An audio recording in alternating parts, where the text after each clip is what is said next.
ऋषि पंचमी कथा। सतयुग में विदर्भ नगरी में शेंजित नामक राजा हुए थे। वह ऋषियों के समान थे। उन्हीं के राज्य में एक कृषक सुमित्र था। उसकी पत्नी जयश्री अत्यंत पतिव्रता थी। एक समय वर्षा ऋतु में जब उसकी पत्नी खेतों के कामों में लगी हुई थी तो वह रजस्वला हो गई। उसको रजस्वला होने का पता लग गया, फिर भी वह घर के कामों में लगी रही। कुछ समय बाद वह दोनों स्त्री पुरुष अपनी अपनी आयु भोग कर मृत्यु को प्राप्त हुए। जयश्री तो कुतिया बनी और सुमित्र को रजस्वला स्त्री के संपर्क में आने के कारण बैल की योनि मिली, क्योंकि ऋतु दोष के अतिरिक्त इन दोनों का कोई अपराध नहीं था। इसी कारण इन दोनों को अपने पूर्व जन्म का समस्त विवरण याद रहा। वे दोनों कुतिया और बैल के रूप में उसी नगर में अपने बेटे सुचित्र के यहाँ रहने लगे। धर्मात्मा सुचित्र अपने अतिथियों का पूर्ण सत्कार करता था। अपने पिता के श्राद्ध के दिन उसने अपने घर ब्राह्मणों को भोजन के लिए नाना प्रकार के भोजन बनवाए। जब उसकी स्त्री किसी काम के लिए रसोई से बाहर गई हुई थी तो एक सर्प ने रसोई की खीर के बर्तन में विष वमन कर दिया। कुतिया के रूप में सुचित्र की माँ कुछ दूर से सब देख रही थी। पुत्र की बहू के आने पर उसने पुत्र को ब्रह्म हत्या के पाप से बचाने के लिए उस बर्तन में मुंह डाल दिया। सुचित्र की पत्नी चंद्रवती से कुतिया का यह कृत्य देखा न गया और उसने चूल्हे में से जलती लकड़ी निकालकर कुतिया को मारी। बेचारी कुतिया मार खाकर इधर उधर भागने लगी। चौके में जो जूठन आदि बची रहती थी वह सब सुचित्र की बहू उस कुतिया को डाल देती थी, लेकिन क्रोध के कारण उसने वह भी बाहर फिकवा दी। सब खाने का सामान फिकवाकर बर्तन साफ करके दोबारा खाना बनाकर ब्राह्मणों को खिलाया। रात्रि के समय भूख से व्याकुल होकर वह कुतिया बैल के रूप में रह रहे अपने पूर्व पति के पास आकर बोली, हे स्वामी, आज तो मैं भूख से मरी जा रही हूँ। वैसे तो मेरा पुत्र मुझे रोज कुछ खाने को देता था, लेकिन आज मुझे कुछ नहीं मिला। सांप के विष वाले खीर के बर्तन को अनेक ब्रह्म हत्या के भय से छूकर उनके न खाने योग्य कर दिया था।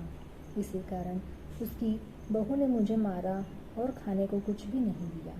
तब वह बैल बोला, हे भद्रे, तेरे पापों के कारण तो मैं भी इस योनि में आ पड़ा हूँ और आज बोझा ढोते ढोते मेरी कमर टूट गई है। आज मैं भी खेत में दिन भर हल से जुता रहा। मेरे पुत्र ने आज मुझे भी भोजन नहीं दिया और मुझे मारा भी बहुत। मुझे इस प्रकार कष्ट देकर उसने इस श्राद्ध को निष्फल कर दिया। अपने माता पिता की इन बातों को सुचित्र सुन रहा था। उसने उसी समय दोनों को भरपेट भोजन कराया और फिर उनके दुख से दुखी होकर वन की ओर चला गया। वन में जाकर ऋषियों से पूछा कि मेरे माता पिता किन कर्मों के कारण एक नीच योनियों को प्राप्त हुए हैं और अब किस प्रकार से इनको छुटकारा मिल सकता है। तब सर्वतमा ऋषि बोले, तुम इनकी मुक्ति के लिए पत्नी सहित ऋषि पंचमी का व्रत धारण करो तथा उसका फल अपने माता पिता को दो।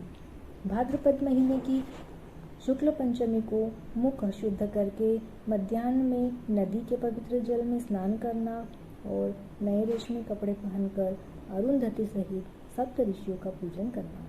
इतना सुनकर सुचित्र अपने घर लौट आया और अपनी पत्नी सहित विधि विधान से पूजन व्रत किया। उसके पुण्य से माता पिता दोनों पशु योनियों से छूट गए।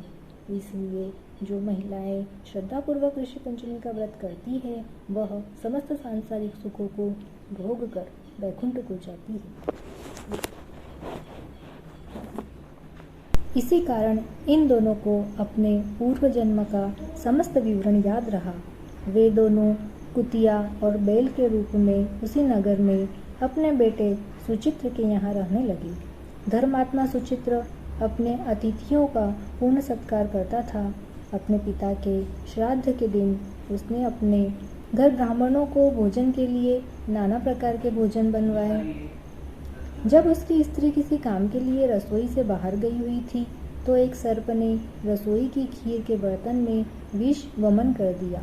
कुतिया के रूप में सुचित्र की माँ कुछ दूर से सब देख रही थी।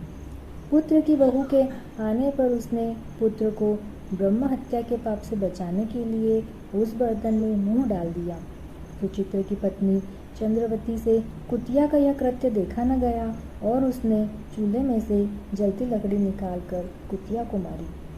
बेचारी कुतिया मार खाकर इधर उधर भागने लगी।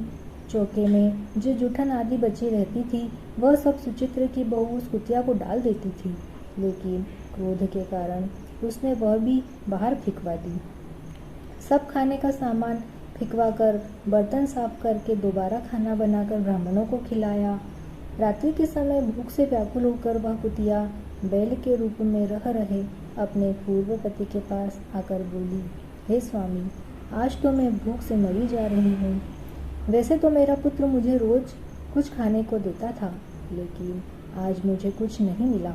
सांप के विष वाले खीर के बर्तन को अनेक ब्रह्म हत्या के भय से छूकर उनके न खाने योग्य कर दिया था। इसी कारण उसकी बहू ने मुझे मारा और खाने को कुछ भी नहीं दिया। तब वह बैल बोला, हे भद्रे, तेरे पापों के कारण तो मैं भी इस योनि में आ पड़ा हूँ और आज बोझा ढोते ढोते मेरी कमर टूट गई है। आज मैं भी खेत में दिन भर हल से जुता रहा। मेरे पुत्र ने आज मुझे भी भोजन नहीं दिया और मुझे मारा भी बहुत। मुझे इस प्रकार कष्ट देकर उसने इस श्राद्ध को निष्फल कर दिया। अपने माता पिता की इन बातों को सुचित्र सुन रहा था। उसने उसी समय दोनों को भरपेट भोजन कराया और फिर उनके दुख से दुखी होकर वन की ओर चला गया। वन में जाकर ऋषियों से पूछा कि मेरे माता पिता किन कर्मों के कारण एक नीच योनियों को प्राप्त हुए हैं और अब किस प्रकार से इनको छुटकारा मिल सकता है। तब सर्वतमा ऋषि बोले, तुम इनकी मुक्ति के लिए पत्नी सहित ऋषि पंचमी का व्रत धारण करो तथा उसका फल अपने माता पिता को दो। भाद्रपद महीने की शुक्ल पंचमी को मुख शुद्ध करके मध्याह्न में नदी के पवित्र जल में स्नान करना और नए रेशमी कपड़े पहनकर अरुंधति सहित सप्त ऋषियों का पूजन करना। इतना सुनकर सुचित्र अपने घर लौट आया और अपनी पत्नी सहित विधि विधान से पूजन व्रत किया। उसके पुण्य से माता पिता दोनों पशु योनियों से छूट गए। इसलिए जो महिलाएं श्रद्धापूर्वक ऋषि पंचमी का व्रत करती है वह समस्त सांसारिक सुखों को भोग कर वैकुंठ को जाती है। ऋषि पंचमी व्रत का महत्व। इस व्रत के बारे में ऐसी मान्यता है कि यह व्रत अगर सच्ची आस्था और निष्ठा के साथ किया जाए तो इंसान के जीवन के सारे दुख अवश्य ही समाप्त हो जाते हैं। इसके अतिरिक्त अविवाहित युवतियों के लिए यह व्रत विशेष फलदायी माना जाता है। इस दिन हल से जोते हुए किसी भी अनाज का सेवन वर्जित माना जाता है। साथ ही ऋषि पंचमी के दिन सच्चे मन से पूजा करने और उपवास रखने पर दोष बाधाएं दूर हो जाती है। इस दिन गंगा स्नान का भी महत्व है।